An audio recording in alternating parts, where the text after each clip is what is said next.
Welcome to Healthcare IT Today. I'm John Lynn, together with my colleague and friend, Colin Hung. The world of technology and healthcare are ever-changing in new and novel ways, and that's why we love this stuff. So join us as we discuss the latest healthcare and health IT news, meshed together in new ways which help generate ideas and new perspectives. Plus, we'll have a little fun along the way. Today, we're going to be discussing topics that we will still be talking about 10 years from now in healthcare. Except AI, of course, because AI is going to own us. Or, anyway, check out last episode. And be sure to follow the show on social media at the hashtag HITSM and our personal accounts at TechGuy and at Colin_Hung. Plus, check out our 17 years of health IT blog content at healthcareittoday.com.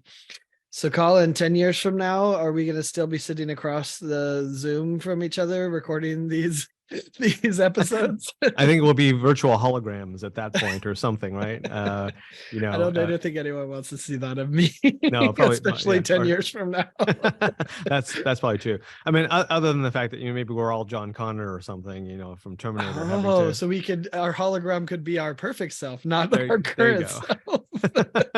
Either that, or either we will still be doing this, or we'll have some robot overlords that we're not aware of yet. But no, I mean, full intention. I plan to still be doing this 10 years from now.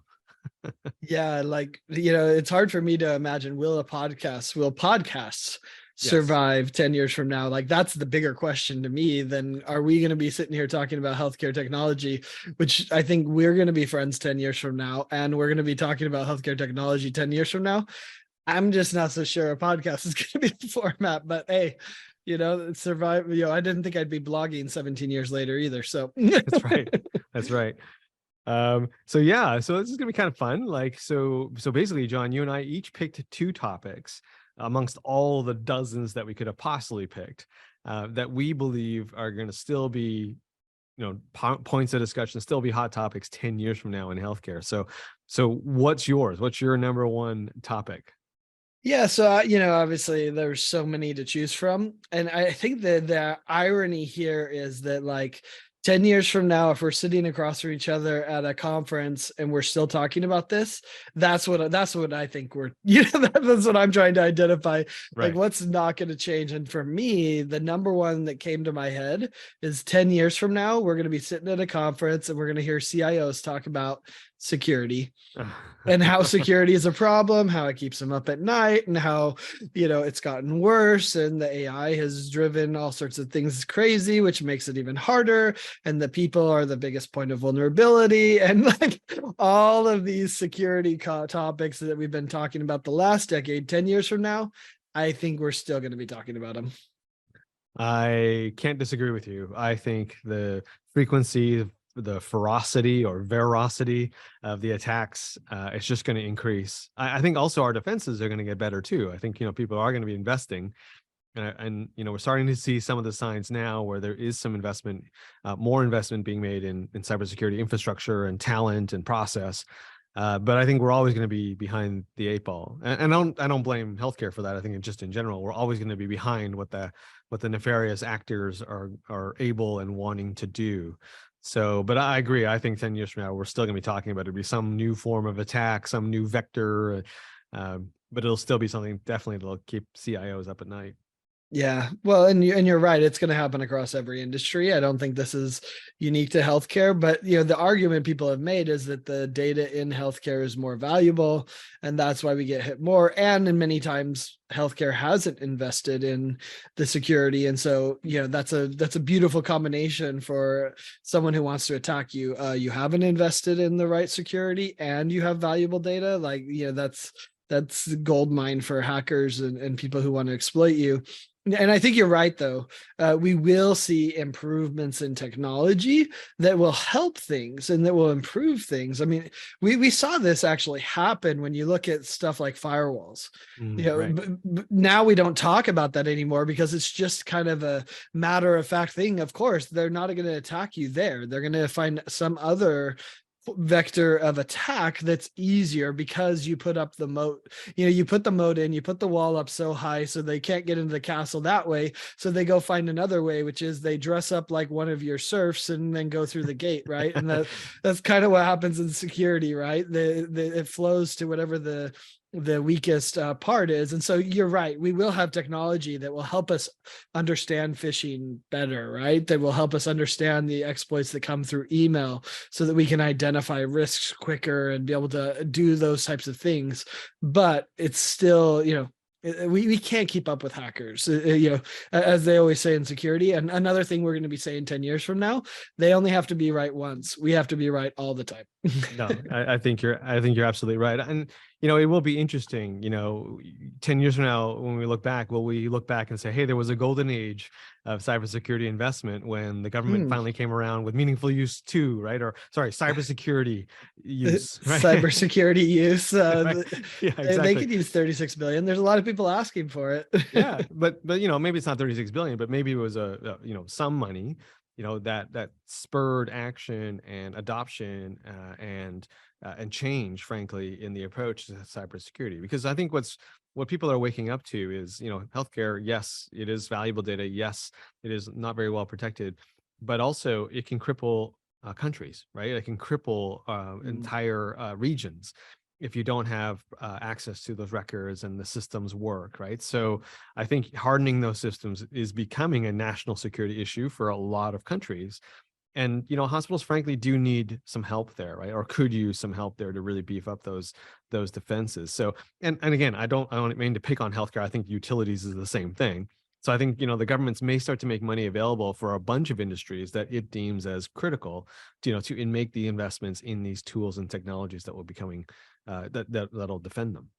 See, and I try not to predict government, but I would say I don't see money coming for it. The government surprises me on occasion, so I don't see cash coming. But what I do see coming, and we're already starting to see this with some of the 405D stuff. I did a great interview with Sensinet and Intermountain Healthcare, about the efforts. Eric Decker's leading some of the 405D efforts.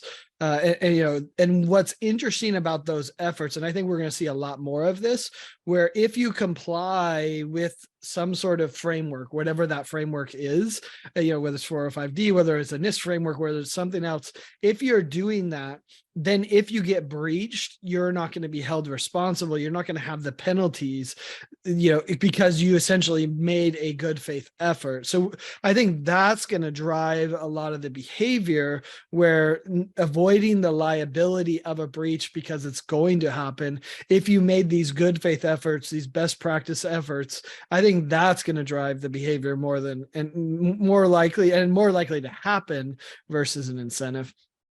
Yeah, I agree with you. I think whether it's NIST or some other framework, if you adopt that, maybe you are going to be not held liable, right? Or there may be some protection.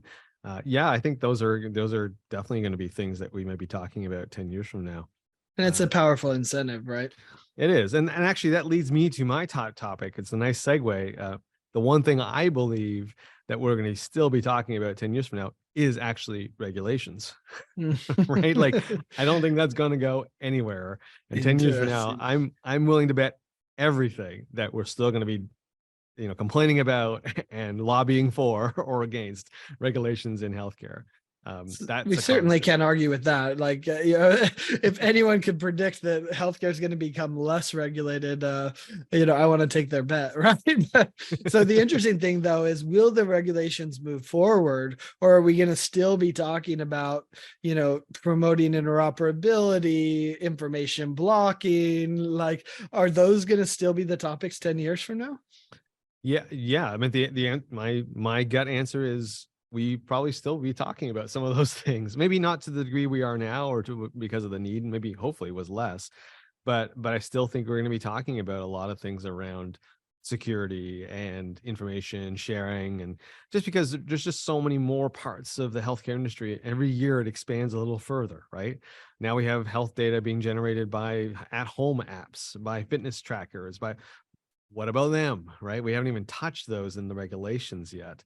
And whether or not that information has to be shared. So I think they're just, the ever expanding umbrella of what is considered health and healthcare is just going to keep expanding the umbrella of regulations that we're going to need.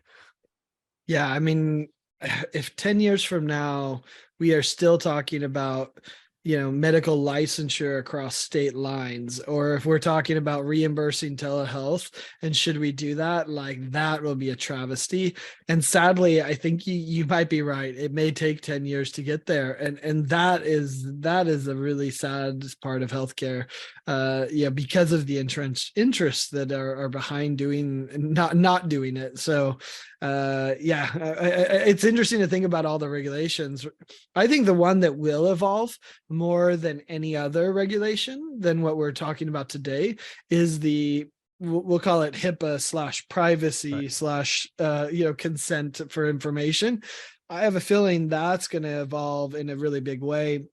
And I loved it. I actually was VMware did a session at HIMSS with a couple CIOs, CXOs that were talking about the challenges that they face. And one of them said, well, the problem is the government says you need to share the data, and then the government says you should not share the data, you should keep it private. He's like, what am I supposed to do? Right. So that is the problem with many of the regulations, where it's like, hey, you need to share the data, but only do it in the right way, with the right structure, with the right person. This is like, and by the way, if you do it wrong, we're going to penalize you and we're going to make you suffer because you exposed data in a breach, in a way that wasn't appropriate. And so that is a hard framework to know, wait, so should I be sharing or should I not be sharing? Right. And now, to be fair, some people use that as an excuse not to share when they should and they know they should. But I think we're going to see a huge evolution of that. And probably even, we've talked about before, some from the consumer side, because the health devices are becoming so consumer oriented.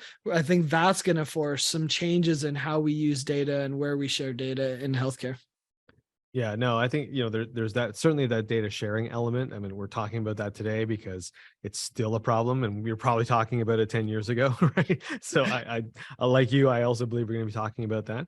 But I also think there's other parts that are layering in, like, we're going to have to tackle at some point the ownership of this data, what it's being used for, Do right? we have to? Well, yeah, do we have to? Yeah. We should, right? And now, as we know, like some of the tools that are available now that mix data together from disparate sources, right? Like mixing in your financial data that's available through financial programs like LexisNexis, SDOH information. All this information is suddenly going to be, we need it, and we want to incorporate all this information into the care we receive. But once it's gathered, then it becomes a potential target for the cyber attacks that we just spoke about in your topic there. So I think there's going to be a lot of that. And back to that, I do think actually there's going to be some regulations around forcing organizations to adopt certain security frameworks. I do think that whether it's NIST framework or another one, I think governments are going to be like, hey, if you want our money, like if I'm giving you CMS dollars, you will then now have to show me that you have actually done the work to be secure, and whatever that framework is. And to me, they've already got a few, so it's just sort of pick one, and that's the one that you'll have to comply with in order to get those CMS dollars flowing back to you. To me, it just sort of makes sense that would eventually arrive. Yeah, and it feels like you could do something similar with interoperability. I really think about Paul Wilder. I talked with him at HIMSS, and he had the phrase that said, "Just get connected already." Like, which is a classic Paul kind of phrase, but it's true. Like, there are options to share, and many people have just chosen not to. And I wonder if it's kind of a similar thing to the security discussion, where it's like, are there going to be frameworks that says, hey, if you're connected and you're sharing, then you'll avoid these penalties or whatever else might be, or even the liabilities of sharing because you're using the QHIN or whatever it ends up evolving to be able to share, that is done in a way that has a structure and format that you won't be liable for sharing through it, because that structure is designed to ensure the privacy for the patients. So that'll be interesting on the data sharing side. Lots of interesting topics. We only even covered two, John. We haven't even covered the other ones. But hey, if you're just tuning into this episode of Healthcare IT Today with John Lynn and Colin Hung, we're discussing today the topics that we believe that 10 years from now we'll still be talking about. in healthcare. Said And with disdain. I love yeah, exactly. Now it. we have avoided AI because we both agree that that one is definitely going to be still a topic we're going to be talking about. Perhaps we'll be ruled by AI by then. Maybe the All good. AI will be talking about it. We won't. Yeah, it's true. We'll put in the prompts and it will we'll think the prompts and it'll answer for us. No, but that is what we're talking about. And so far, John has brought up that the one of the topics we're going to be still chatting about is security, and I brought up the fact that we're definitely going to be complaining and lobbying for or against regulations 10 years from now. So, but John, what other one have you got in terms of topics we're going to be still talking about 10 years from now? Yeah, so this one is really kind of painful for any of us in healthcare. And I describe it as perverse incentives, Okay. which to me, it's I'm talking about all the people who are like, why is healthcare this way? Mm, And all of these random things that you're like, this doesn't make sense. And you're like, you're right. It doesn't make sense. And let me tell you the history of why it happened, which still doesn't make sense, but at least you know the history of it. So, I think 10 years from now, we're still going to be saying, why is the healthcare system so effed up, right? Like, why is it so screwed up? And why are there so many? And my, my reasoning for that is that there are so many entrenched interests that are making so much. mm, I think we've talked about this before on the show, as far as healthcare is often the number one employer in a city. And I right. actually think that's a bad thing. Like, healthcare shouldn't be our number one employer, right? Like, it's great that they're employing people and all that. But when healthcare is your number one employer, they actually have a bigger voice with the senators, et cetera, than they should, Mm, in many ways, because then the senators are like, well, we can't cut anything. And then healthcare just chops in and, just keeps growing its costs, whether it's going to executives, whether it's going to pharma, whether it's going to whatever, right? Life sciences, et cetera. I mean, I think everyone is profiting from it. I think everyone is complicit in it in healthcare to some degree. And so I think we're going to still have that same situation because, as I like to say many times, I said, everyone says that the costs are cannot go forward. We can't do that, but I haven't heard anyone say I want to be paid less. So, until that happens, I think we're stuck with it 10 years from now. I agree. I think most regulations at their heart, or maybe at the beginning, have the right intention normally, right? But the implementation causes all sorts of loopholes and unintended consequences. And I agree with you that I think 10 years from now, we'll still be talking about some of these unintended consequences.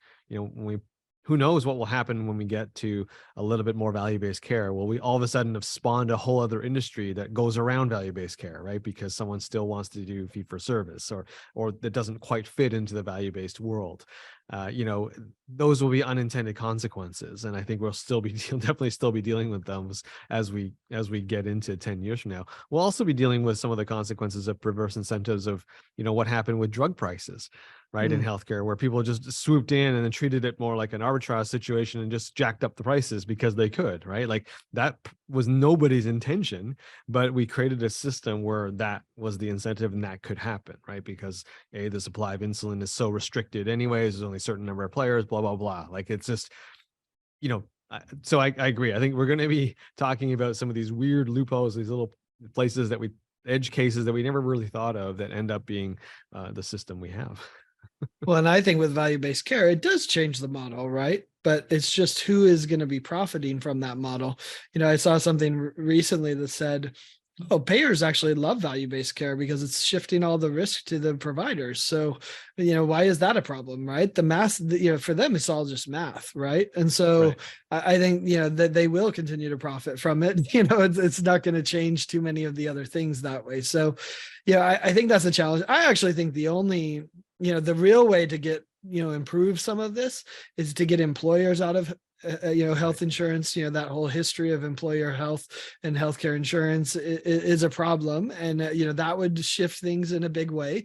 And then I think the second thing is actually healthcare. More and more, I feel like healthcare should be a nonprofit, and not the nonprofits that we have today that have billions in the bank.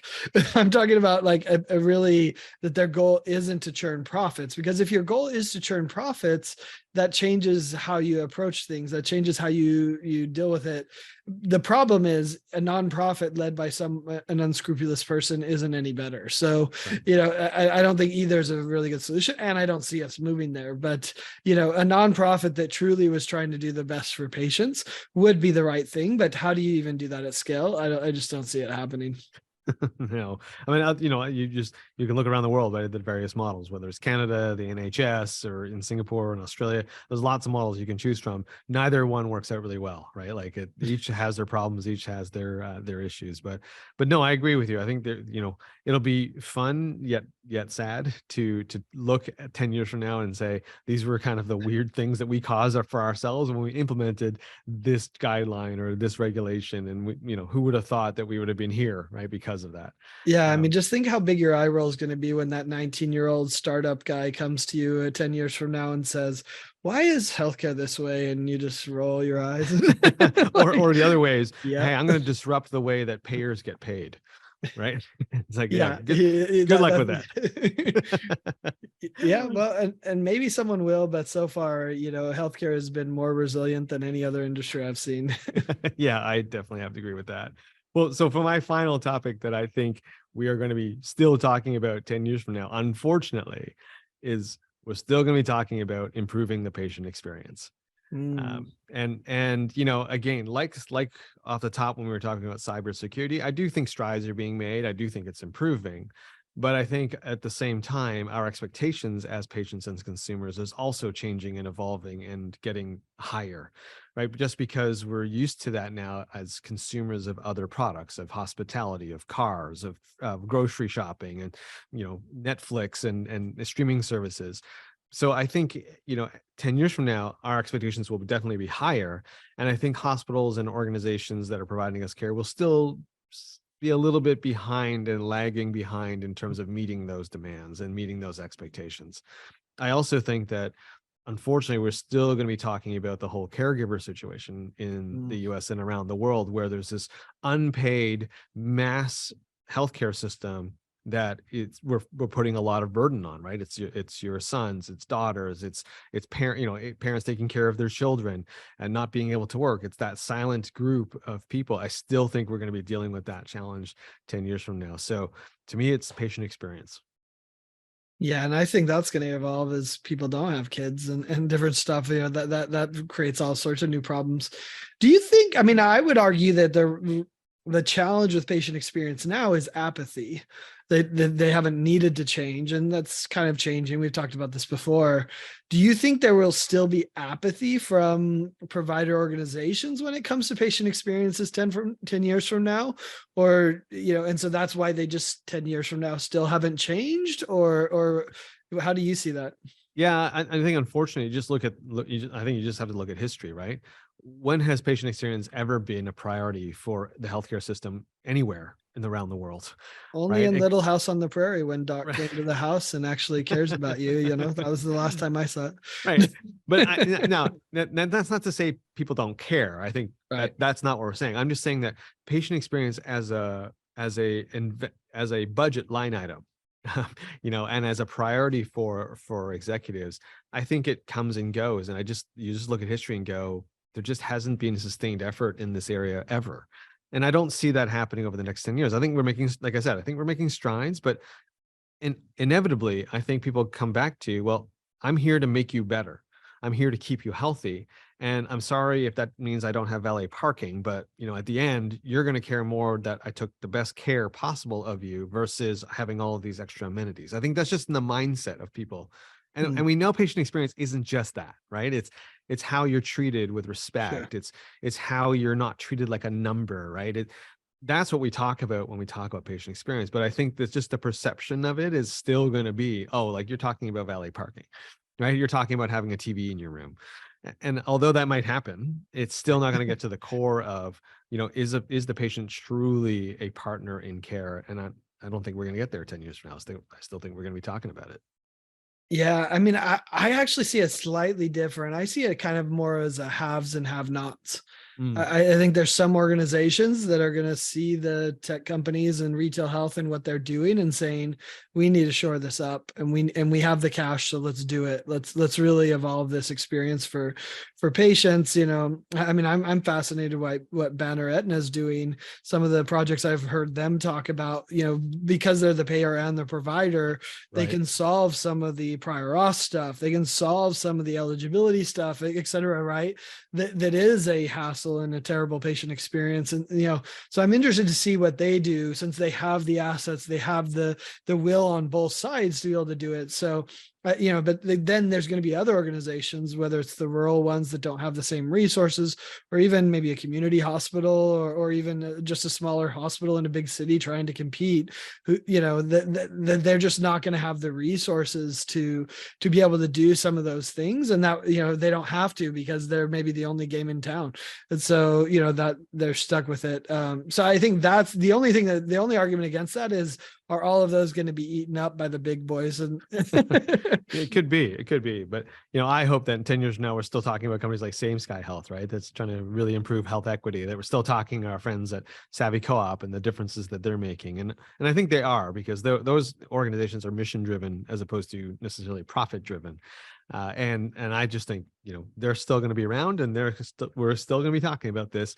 But like we said off the top, the technology will be better. The cost to implementing this will be lower. So there hopefully will be more or less barriers to addressing this. But I just think, unfortunately, it's not going to be a high priority item just yet in 10 years. But hey, that's job security for us, right, John? I was gonna say that's actually a problem for us. I mean, I won't quite be there, but you will, be ready to retire, and you'll need that caregiver, and you'll need that patient experience. That's right. Especially living up here in Canada, I definitely want my patient experience. No, but I mean, it is like, it's a personal thing, right? To think about that, 10 years from now, we're going to probably need a lot more healthcare services than we do today. And, that's kind of a sad state of it, when you look at it and say, but, I think we will see pockets of improvement, but I think you're right. Overall, we're not going to see this mass change of who they are. Yeah, and that's a call to action for all the patient advocates listening to this. And you know who you are, Grace, and everyone else out there. Definitely keep doing your job. Well, I was gonna say, it's a call to all the vendors to listen to the patients, right? Like, how about we do that? How the provider organizations spend more time with patients, make that more of a priority. Hey, listen, thanks to all of you who tuned into this episode of Healthcare IT Today. You can find more details about our show by going to the programs page on healthcarenowradio.com. And please share your opinions and your voice with us, with the community at healthcareittoday.com, and on social media using the hashtag HITSM. I'm Colin Hung, along with my health IT collaborator, John Lynn. Thanks for listening, and see you next week.